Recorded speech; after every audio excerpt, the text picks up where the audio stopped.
Oh, baik, saya Dr. Sari dengan Ibu Zia. Iya benar. Ibu Zia, PJ tanggung jawab anak sebagai tidak. Jadi hari ini kita akan melakukan pendampingan tentang pendekatan MTBS dan MTBS. MTBS itu apa? MTBS itu manajemen terpadu bagi penyakit. Jadi sudah pernah kita sebelumnya ya. Dan MTBS itu manajemen terpadu bagi keluarga. Dibagi dua karena berdasarkan waktu ukurnya. MTBM untuk kurang dari 2 bulan, MTBS untuk 2 bulan sampai 59 bulan. Kita lihat dulu dari MTBS itu kita sudah baca. Bagannya sudah ada ya? Sudah ada. Alat-alatnya juga harus dilengkapi ya, diperiksa mulai periksa tanda vital, nadi, dextrometernya, pulse oximeternya, ya, saturasi, alat timbangan, diameter, panjang badan dan tinggi badan. Kita jelaskan sedikit lagi ya, kita review. MTBS sama MTBM itu kita buat karena gejala penyakit bayi dan balita itu kan banyak, kadang overlapping, sehingga kita butuh sesuatu yang terstruktur dan terpadu integratif. Jadi tidak hanya sekedar penyakit kita bahas, sedangkan berat badannya kita tinggalkan. Tidak bisa seperti itu, karena penyakit anak itu sangat berhubungan. Anak yang beritanya gizi buruk, dia bisa sakit, datang dengan keluhan sakit. Anak yang keluhan sakit, dibiarkan dia bisa gizi buruk. Jadi jika semuanya kita tangani dengan baik, angka kesakitan pada bayi dan balita ini tentunya dapat menurun, kita harapkan. Tidak ada lagi itu wasting yang akhirnya menjadi stunting atau gizi kurang menjadi gizi buruk. Juga penyakitnya yang tidak tangani dengan baik. Nah, kita lihat lagi di bagannya. Ini bagannya ya. Bagannya itu ada yang MTBS tuh. MTBS ini yang terbaru dari sebelumnya. Nah, ada masing-masingnya itu harus dilihat, gejalanya diperiksa, lalu kita klasifikasikan. Setelah diklasifikasikan, ada tindakan di sebelahnya. Itu ada di form pencatatannya. Nah, untuk bayi muda, itu dia sakit, tidak sakit, harus diisi.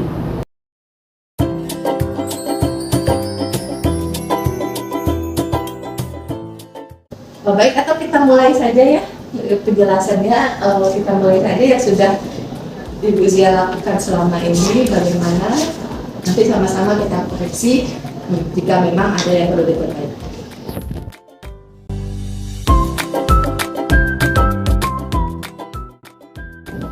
Bu, jadi yang pertama, misalkan ada balita yang datang ke puskesmas, maka kita isi dulu tanggal kunjungannya tanggal 28 Oktober 2022, NIK-nya lengkap, kemudian alamat misalkan Kelurahan Porong RT 1 nomor 3, daerah Umi Maria 3, kemudian nama anak misalkan bagus, diingkari bisanya laki, nama ibunya Sari, kemudian jika Umi Maria kita cek apakah ADP-nya apa.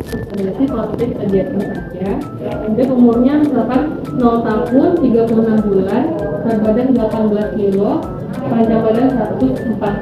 Jadi kita ukur dulu panjangnya, badannya.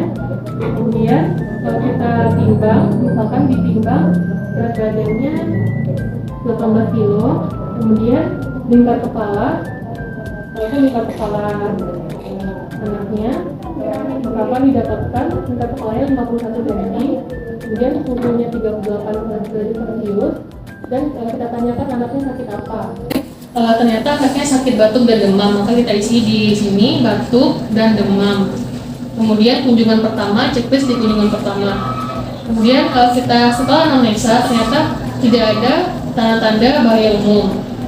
Lalu kita isikan di klasifikasinya stabil dan di tindakan pengobatannya tidak perlu tindakan. Nah, kemudian kita tanyakan apakah anak batuk atau sukar bernapas. Ternyata anaknya batuk tadi kan katanya, kita isikan tanyakan berapa hari, sudah 3 hari.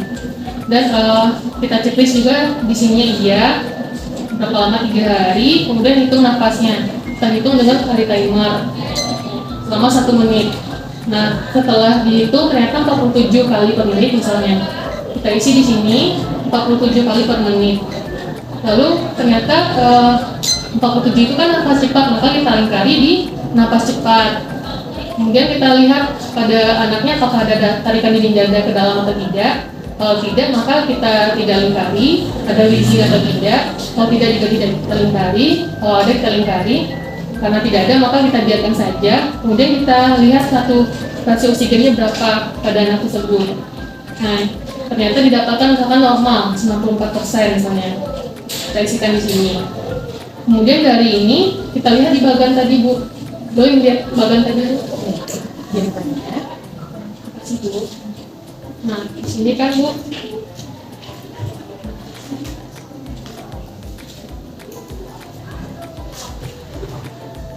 Nah, kita lihat Bu pada bagian ini, misalkan kan gejalanya, kita lihat gejala di sini anaknya nafas cepat dan 47 kali per menit, berarti itu tergolong ke dalam pneumonia. Maka kita tuliskan di klasifikasinya pneumonia dan kita lihat tindakannya di sini. Tindakannya berarti amoxicillin selama 3 hari ya. Kita tuliskan amoxicillinnya di sini dan dosisnya. Lalu selanjutnya kita periksa status pertumbuhan anaknya, apakah ada atau tidak stunting pada anak tersebut. Kita ukur tinggi badannya menggunakan ini. Kemudian dari sini kita nanti masukkan ke grafik yang ada di bagian atau buku KIA juga ada. Nanti kita bisa lihat ada grafik. Karena anaknya laki-laki kita sesuaikan tinggi badan per U.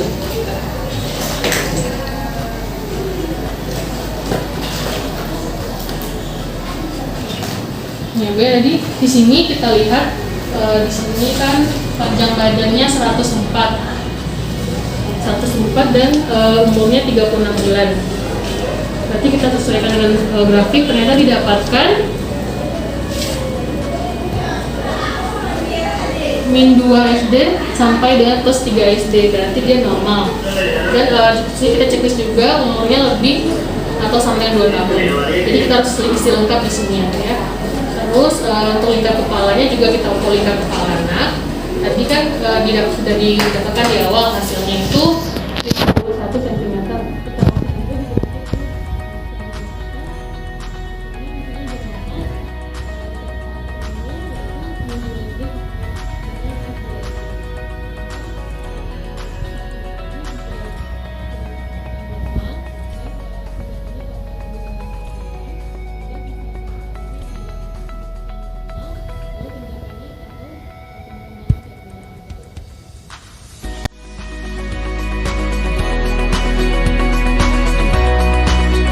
Selanjutnya Bu, kita bahas tentang pencatatan atau pemeriksaan terhadap bayi muda umur kurang dari 2 bulan.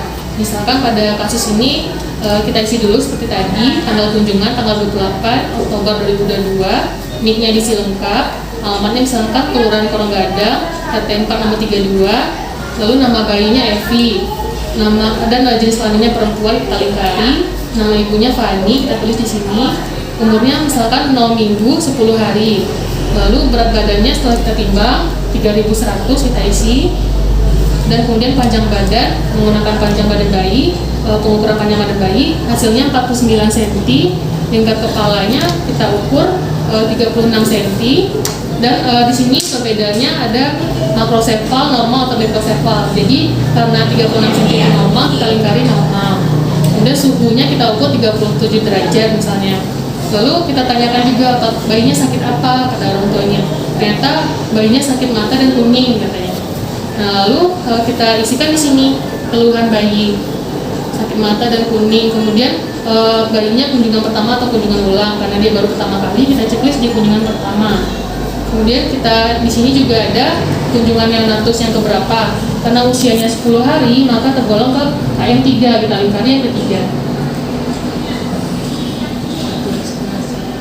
Nah, lalu kita periksa uterusnya. Kita tanyakan apakah bayinya kuning. Nah, umur berapa? Ternyata tadi kan kuning, kita lingkari kuning, bayi kuning. Kemudian tanyakan umur berapa pertama kali timbul kuning. Ternyata dari penyampaian orang tuanya munculnya di usia baru kemarin berarti 9 hari. Tergolong ke lebih dari 24 jam sampai dengan 14 hari. Kita checklist di sini. Kemudian kita lihat, kita periksa bayinya kuningnya di mata atau di kulitnya. Nanti kita bisa gosok pada misalkan di telapak tangan, karena itu udah menentukan terus berat. Kita periksa apakah ada kuning, kita lihat perubahan warnanya. Kalau misalkan tidak, kita lihat kuning itu batas mana, ternyata hanya sebatas ini dada, dan itu tergolong icterus saja, bukan lebih berat. Terus maka kita isikan di klasifikasinya icterus. Dan tindak lanjut dan pengobatannya, lanjutkan asuhan dasar bayi ya. Kemudian menyusu lebih sering, dan kita berikan informasi kepada ibu kunjungan ulang 1 hari kemudian. Terus di sini kunjungan ulang 1 hari. Nah lalu selanjutnya kita tanyakan apakah ada bayi diare. Karena tidak, maka kita checklist tidak. Selanjutnya di klasifikasi tidak usah kita isi, tindakan juga tidak kita isi karena tidak, jawabannya di checklist tidak. Kita strip saja. Nah selanjutnya kita periksa status dia HIV-nya. Kita tanyakan apakah ibunya pernah tes HIV atau belum. Ternyata misalkan sudah, kita checklist tidak, dan hasilnya positif atau negatif. Dan hasil ibunya misalkan negatif, kita checklist sudah negatif. Lalu dari hasil ini kita lihat lagi di bagian, ternyata di sini dituliskan kalau misalkan ibu pernah tes HIV dan hasilnya negatif, tergolong ke bukan infeksi HIV. Maka kita tuliskan di sini klasifikasinya bukan infeksi HIV. Kemudian tindakan dan pengobatannya juga sesuai bagan, yaitu edukasi ibu tentang asupan makanan dan kesehatan ibu. Maka kita tulis di sini edukasi ibu tentang asupan makanan dan kesehatan ibu.